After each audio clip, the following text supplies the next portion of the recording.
actor, stand-up and QI godfather Alan Davies has been delivering laughter into our living rooms for nearly 3 decades. They used cattle. I know that was a stand-up routine I did, that's not true. He's also found time to write 2 best-selling memoirs, a feat juggled alongside some of TV's biggest gigs. This is how this is going to end. Brilliant. I'm going to asphyxiate in a mangle in a soft play in front of my 2-year-old. That's how this is going to end. Brilliant. Now, Alan has cleared his schedule long enough for a long-awaited Aussie tour. And he joins us now from London. Would you please welcome Alan Davies?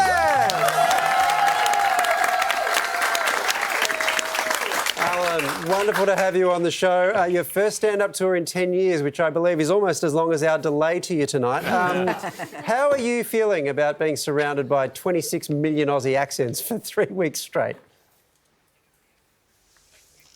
I'm very much looking forward to it as I join you in a glass bubble suspended over the Thames, like David Blaine.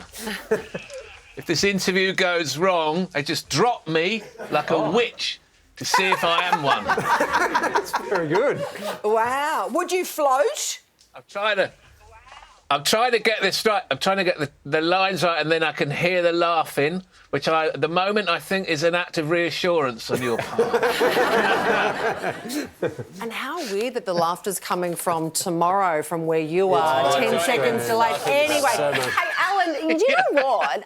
If you search your name on YouTube, it comes up with titles like Alan has a meltdown or Alan won't stop telling bad jokes. So what I want to know is, what's your best bad joke? What do you got? I don't really have any jokes, but by the time I get to Australia, I will have thought of some observations. I didn't even realise it had been 10 years. I've got 3 kids, and I feel like I was in Australia about 3 weeks ago. Yeah. And something's happened to that time.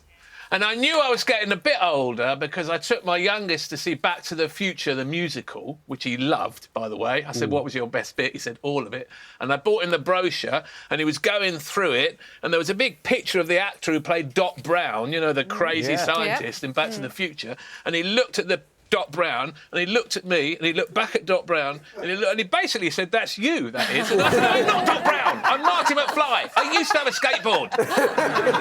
And then I found out that Christopher Lloyd, when he played Doc Brown in the original film, was 47 years old. I am now 59. I'm 12 years too old to be the crazy scientist in Back to the Future.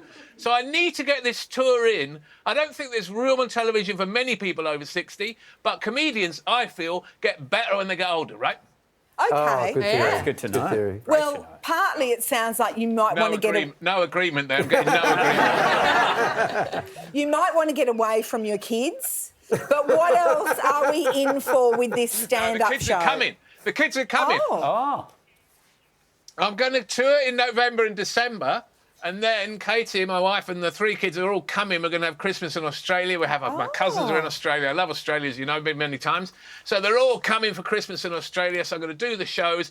And sometimes I think, is it the right idea to go in the summer when everyone wants to be outside? But my experience of Australia is, when it comes to the summer, everyone goes inside because they're all frightened of the sun. So I think it's quite a good time to come. Good. Yeah, that's probably true. Now, mate, you're one of the UK's top TV panellists. You're on all the panel shows. You're a huge star over there. We're all sitting on a panel right now. What would you say is the secret to being a good panellist?